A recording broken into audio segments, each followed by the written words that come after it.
क्या आपको पता है कि टाटा मोटर अब एक नहीं बल्कि दो अलग अलग लिस्टेड कंपनीज में डिवाइड हो चुका है। 1 अक्टूबर 2025 को हुए हिस्टोरिकल डीमर्जर के बाद इंडियन स्टॉक मार्केट में दो नए जायंट्स पैदा हुए हैं, एक टाटा मोटर पैसेंजर व्हीकल और दूसरा Tata motor commercial vehicle. Now, Tata Motors PV has revealed big investments, about 33 to 35,000 crores over the next 5 years. ये एक cyclical stock है। Steady gains in shares of Tata Motors that have come in, Tata Motor commercial vehicles that is. The management says that the potential for double-digit margins is there and a 40% market share by FY28 as well. Tata Motors का share 40% से crash हो गया। Tata motor commercial vehicle के जो chart है फिलहाल काफी मुझे स्ट्रॉन्ग नजर नहीं आ रहे हैं। टाटा मोटर्स स्टॉक के साथ क्या करे? एक तरफ है टाटा मोटर कमर्शियल व्हीकल जो एक एग्रेसिव 3.8 बिलियन यूरोस के ग्लोबल एक्विजिशन के साथ दुनिया की 4th largest commercial vehicle company बनने जा रहा है, और दूसरी तरफ है पैसेंजर व्हीकल जो इंडिया के ईवी मार्केट को तो डोमिनेट कर रहा है, लेकिन उसका लग्जरी ब्रांड JLR जो है वो अनफॉर्चुनेटली साइबर अटैक के आफ्टर मैच से सफर कर रहा है। आज की वीडियो में हम इन दोनों ही स्टॉक्स का अलग अलग एनालिसिस कर लेंगे, इन दोनों कंपनी के फ्यूचर प्लान क्या है ये भी जान लेंगे, और दोनों में से इन्वेस्टमेंट के लिए कौन सा बेटर है इसका आंसर भी आपको इसी वीडियो में मिल जाएगा। क्या हाल चाल इन्वेस्टर्स, मेरा नाम है गोरक्ष और मैं हूं एक स्टॉक मार्केट एनालिस्ट और आप देखना शुरू कर चुके हैं the doji.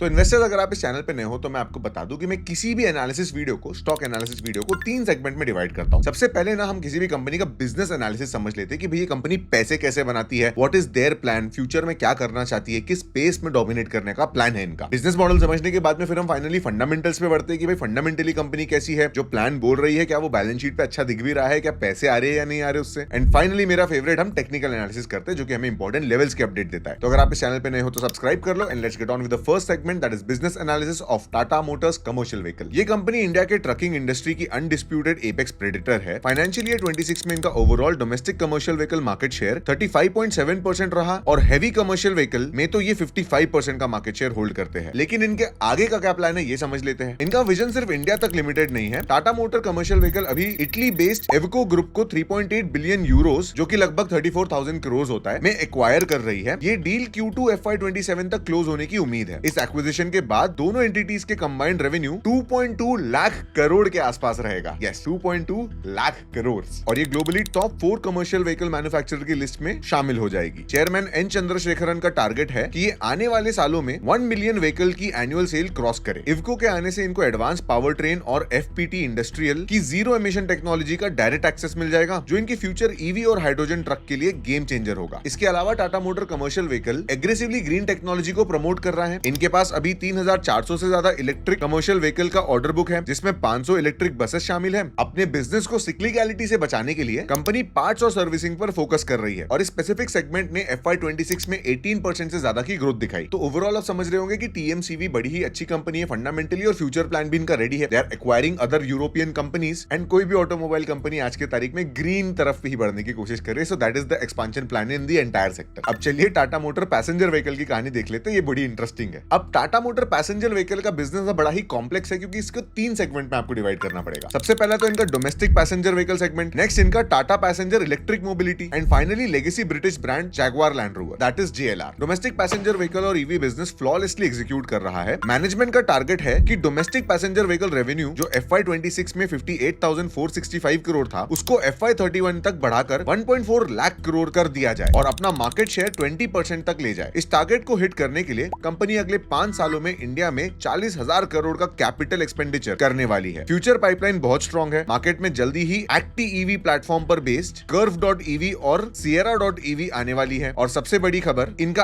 Ultra premium अविन्या EV lineup 2027 में लॉन्च होगा, जो चेरी E0X प्लेटफॉर्म पर बेस्ड होगा और 800 वोल्ट आर्किटेक्चर के साथ 700 किलोमीटर की रेंज देगा। अब अगर मैंने कोई नॉमेनक्लेचर गलत बोल दिया हो तो प्लीज मुझे माफ करना। I am not a very big auto enthusiast. Personally मेरे पास तो खुद की कार भी नहीं है, लेकिन दोस्तों पिक्चर इतनी परफेक्ट नहीं है। टाटा मोटर पैसेंजर व्हीकल का 65% रेवेन्यू JLR से आता है, और JLR अभी मैसिव टर्न अराउंड स्ट्रगल से गुजर रहा है। JLR एक 20 बिलियन यूरोस, लगभग 2.2 लाख करोड़ की रीइमेजिन स्ट्रेटेजी एग्जीक्यूट कर रहा है, जिसके तहत जैगवार को एक प्योर इलेक्ट्रिक ब्रांड बनाया जाएगा, और 2027 में EMA प्लेटफॉर्म पर रेंज रोवर GT लॉन्च होगी। प्रॉब्लम यह है कि JLR को हाल ही में एक सीवियर साइबर अटैक झेलना पड़ा, जिससे इनको करीब 50 मिलियन यूरोस पर वीक का लॉस हुआ। And the worst part is production रुक गई। चाइना में लग्जरी कार की डिमांड कम हो गई, और फाइनली EV ट्रांजिशन इस कंपनी के मार्केट शेयर को खा गया। तो बिजनेस एनालिसिस सेगमेंट में ही आप समझ गए होंगे कि Tata motor commercial vehicle is way better performing than Tata motor passenger vehicle, majorly because जो जेएलआर सेगमेंट है ना वो अभी बहुत दिक्कत दे रहा है। आधे से ज्यादा पैसा वहीं से आता है और उस पे ये साइबर अटैक जो हुआ है वो तो बहुत ही बड़ा रेड फ्लैग है। बेसिकली कंपनी तो इस प्रॉब्लम को सॉल्व कर लेगी, लेकिन अगर आप दो कंपनीज को कंपेयर कर रहे हो तो कमर्शियल व्हीकल पूरा क्लीन काम कर रहा है, एकदम ग्रो कर रहा है, इकोनॉमी के साथ आगे बढ़ रहा है, सिक्लिकल चैलेंजेस को टैकल कर रहा है, बेसिकली अच्छी फायर फाइटिंग कर रहा है। और पैसेंजर व्हीकल का तो दुख ही खत्म नहीं हो रहा है। सो क्लियरली बिजनेस मॉडल के बेसिस पे तो commercial vehicle is a clear winner. अब चलिए इन दोनों स्टॉक्स का क्विक फंडामेंटल एनालिसिस कर लेते हैं। Let's start with Tata motor commercial vehicle again. FY26 में टाटा मोटर कमर्शियल व्हीकल ने एक रिकॉर्ड ब्रेकिंग परफॉर्मेंस दी थी। इनका रेवेन्यू 11% से बढ़कर 77,400 करोड़ रहा और इनका एबिटा मार्जिन 13.2% पर स्टैंड किया। सबसे माइंड ब्लोइंग नंबर्स है इनका auto return on capital employed जो FY25 के 61% से जंप करके FY26 में 72% हो गया। कंपनी ने FY26 में 12,400 करोड़ का जबरदस्त फ्री कैश फ्लो जनरेट किया और 13,700 करोड़ के साथ एक नेट कैश पॉजिटिव कंपनी बन चुकी है। As an analyst I look at Tata motor commercial vehicle as a massive value compounding machine. Hence आने वाले सेगमेंट में जब मैं इसका टेक्निकल चार्ट दिखाऊंगा तो उसे आप ध्यान से देखना, that will be very interesting and very important for a Tata motor commercial vehicle stock investor. अब चलिए पैसेंजर व्हीकल के फंडामेंटल्स देख लेते हैं। अब यहाँ पे ना थोड़ी डार्क पिक्चर पेंट होती है। डोमेस्टिक पैसेंजर व्हीकल बिजनेस ने FY26 में पूरा हाईएस्ट एवर रेवेन्यू जनरेट किया और 6,700 करोड़ का नेट कैश पॉजिटिव पर आ गया, लेकिन जेएलआर के नंबर ने सब बर्बाद कर दिया। जेएलआर का FY26 रेवेन्यू 20.9% से गिरकर 22.9 बिलियन यूरोज रह गया। इसका एबिटा मार्जिन 780 बेसिस पॉइंट्स गिर गया। जेएलआर ने अपनी रीसेंट इन्वेस्टर डे पर FY27 के लिए सिर्फ 4% एबिटा मार्जिन का गाइडेंस दिया, जिसकी वजह से पूरा ही मार्केट डिसअपॉइंट हो गया। सो एज एन एनालिस्ट इस पे मेरा वर्डिक्ट ये रहेगा कि कंपनी ऑल्दो अच्छी है, उनका इंटेंशन बड़ा ही अच्छा है, लेकिन फाइनेंशियल्स सही से सपोर्ट नहीं कर रहे हैं। तो ये एक टर्न अराउंड स्टोरी का पार्ट रहेगा। बेसिकली पहले कंपनी नंबर सुधार ले, फिर ये स्टॉक इन्वेस्टेबल बनेगा। एज ऑफ टुडे कंपनी के फंडामेंटल्स भी अच्छे नहीं दिख रहे हैं पैसेंजर व्हीकल के। अब इसका ये मतलब नहीं है कि स्टॉक बहुत ही बुरा है। ऑफ कोर्स आप देख ही रहे कि फिजिकल एनवायरनमेंट में आपके अराउंड कितनी सारी टाटा की गाड़ियां चल रही है और उनकी डिमांड भी बहुत है, लेकिन क्योंकि स्टॉक में सिर्फ टाटा की रेगुलर इंडियन गाड़ियां नहीं है बल्कि एक इंटरनेशनल सेगमेंट भी है जिसका रेवेन्यू वो इंडिया में रिपोर्ट करते हैं, जिसका रेवेन्यू बेसिकली इस कंपनी के बैलेंस शीट में आता है, तो उसे भी फिगर आउट करना पड़ेगा एंड उसे इंप्रूव भी करना पड़ेगा। Hence fundamentally passenger vehicle needs to give a proper turn around. चलिए अब इन दोनों ही स्टॉक्स का टेक्निकल एनालिसिस कर लेते हैं, that is the chart analysis. तो ये रहा technical chart Tata motor commercial vehicle का। अब पता है ये डीमर्जर अक्टूबर में हुआ था, पर मैं वीडियो इतना लेट क्यों बना रहा हूं, क्योंकि देखो मेरे हिसाब से ना जब भी कोई नया चार्ट बनता है तो उस पर आप कोई एनालिसिस नहीं कर सकते। लिटरली अगर मैं अक्टूबर के दिन 12 नवंबर जब ये एक्चुअली चार्ट आया था आपके पास में, 12 नवंबर को अगर मैं एनालिसिस करता तो मेरे पास एक कैंडल होती है एनालिसिस करने के लिए, which will not give you a clear buying selling picture. But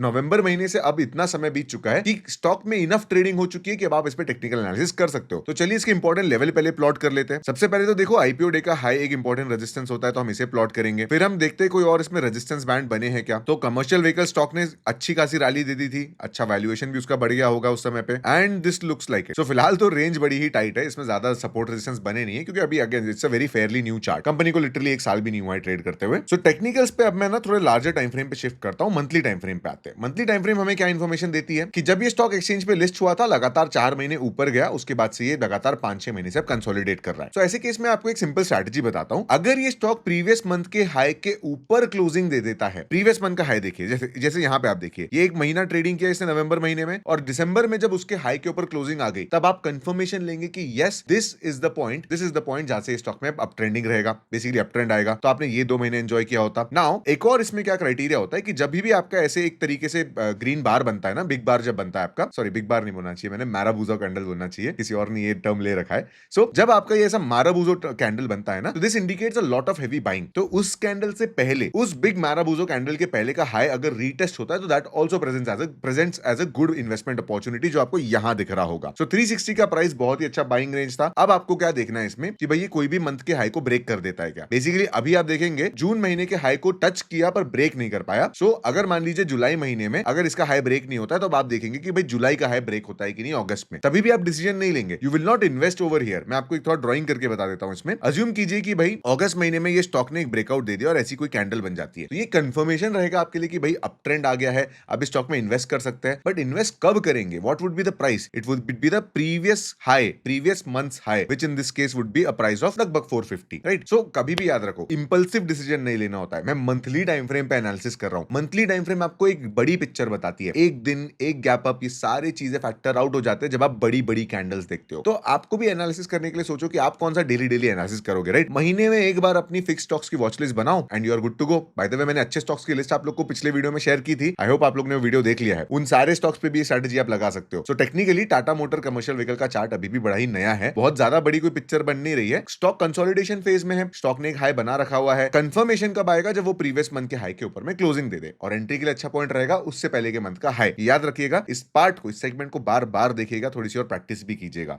मैं आप लोग के लिए थोड़ा सा एक बार रिपीट कर देता हूं। बेसिकली देखिए, ये महीने का हाई ब्रेक हुआ, उससे पहले महीने का हाई रीटेस्ट नहीं हुआ, मतलब ऑर्डर ब्लॉक बन गया। ऑर्डर ब्लॉक जैसे ही बन गया तो जैसे ही अभी ऑर्डर ब्लॉक टैप हुआ जून महीने में कुछ बड़ी न्यूज आई होगी, भाई स्टॉक एकदम से नीचे आ गया, बट ओवरऑल पूरी की पूरी रिकवरी आ गई टू 17%। याद रखिए एक large cap company, mega cap company 17% अगर ऊपर जाती है, मतलब क्लियरली इस प्राइस पे अच्छे बायर्स मौजूद थे। अब चलिए टाटा मोटर पैसेंजर व्हीकल का एनालिसिस कर लेते हैं। सो पैसेंजर व्हीकल को विरासत में मिला है पुराना पूरा का पूरा चार्ट। बेसिकली नया चार्ट कमर्शियल व्हीकल को दे दिया, और ये जो पुराना चार्ट था वो पूरा का पूरा पैसेंजर व्हीकल को दे दिया। But okay, this offers us some good level. अभी भी आप देखोगे ना तो ये स्टॉक का क्लियर एक डाउन ट्रेंड है। आप देखो लोअर लो लोअर हाई फॉर्मेशन चल रही है, अभी भी प्रीवियस हाई के ऊपर में क्लोजिंग नहीं आई है। तो देखिए ये था प्रीवियस स्विंग लो, इसके पहले का हाई रहेगा ये, तो आपको इस लेवल को मार्क कर लेना चाहिए। सो एक बुलिश रिवर्सल के लिए पहली बात तो आपको 450 के ऊपर में एक स्ट्रॉन्ग क्लोजिंग लगेगी, at least on a weekly time frame. अगर डेली टाइम फ्रेम पे भी आती है तो it should be a big माराबूजो candle जो कि कन्फर्मेशन बताती है। ठीक है, सो फिलहाल तो स्टॉक का ट्रेंड डाउन ट्रेंड है, तो ऐसे स्टॉक से आपको दूर रहना चाहिए। अगर आप इस स्टॉक में इन्वेस्टेड हो तो आपके लिए स्टॉप लॉस का मैं नंबर आपके लिए प्लॉट कर देता हूं कि देखो भाई ये नंबर अभी लोअर लो फॉर्म कर देगा। बेसिकली अगर टाटा मोटर का शेयर 295-300 के नीचे क्लोजिंग दे देता है तो it will create a new low indicating and further down trend. तो बेसिकली फर्दर डाउन ट्रेंड में अगर आपको नहीं बैठना है, अगर आप यहाँ पैसे नहीं फंसाने, तो आप सिंपली यहाँ पे एक एग्जिट ले सकते हो if you are already holding the stock. लेकिन अगर आप एक इन्वेस्टर हो स्टॉक में तो मैं तो आपको क्लियरली बोलूंगा कि भाई wait for a fundamental reversal, थोड़े नंबर्स अच्छे होने दो, थोड़ी बैलेंस शीट इंप्रूव होने दो, और ये जब होगा ना तो अपने आप स्टॉक 450 के ऊपर चले जाएगा। That will be a bullish reversal. अगर वो हो जाता है तो फिर देखिए ऑलरेडी ये स्टॉक में कितनी रिटर्न पोटेंशियल है, 60% की रिटर्न पोटेंशियल है। तो अगर आप फोमो में अभी खरीदने जाओगे ना स्टॉक को सोच के कि भाई 100% रिटर्न बना लेंगे, तो हो सकता है नुकसान भी हो जाए। इसलिए wait for a logical fundamental and technical reversal. इसको समय लगने दो, क्वार्टर्स बीतने दो, कुछ क्वार्टर्स में कंपनी को इंप्रूवमेंट लाने दो, और फिर ही आप एक डिसीजन लेना। So to summarise, Tata motor commercial vehicle एक क्लियर विनर निकल के आता है। इसमें मुझे थोड़ा सा भी सेफ प्ले करने की जरूरत नहीं लग रही है कि भाई नहीं, दोनों ही कंपनी अच्छी है। कमर्शियल व्हीकल क्लियरली एक बहुत ही एडवांस बिजनेस है as compare to passenger vehicle का struggling segment. In general India का कमर्शियल व्हीकल ऑटो सेक्टर ज्यादा बेटर परफॉर्म करता है, क्योंकि हमारा इंफ्रास्ट्रक्चर ग्रोथ डायरेक्टली प्रोपोर्शनल होता है कमर्शियल व्हीकल स्टॉक्स पे। बेसिकली अगर इंफ्रास्ट्रक्चर ग्रो करेगा तो कमर्शियल व्हीकल के स्टॉक्स भी ग्रो करेंगे, और आपको तो पता ही है हमारे यहाँ पे एक रोड 100 बार बनता है, तो उस पे जाने के लिए ट्रक्स भी आपको 100 बार लगने ही वाले हैं। तो that's it from this video. अगला एनालिसिस आपको कौन से स्टॉक पे चाहिए मुझे कमेंट सेक्शन में बताना। टाटा मोटर की बहुत रिक्वेस्ट आई थी तो मैंने इसके ऊपर में वीडियो बनाया। अगर ये वीडियो पसंद आया है तो लाइक करना, यहां तक देखा है तो सब्सक्राइब करना मत भूलना, and I will see you in the next one.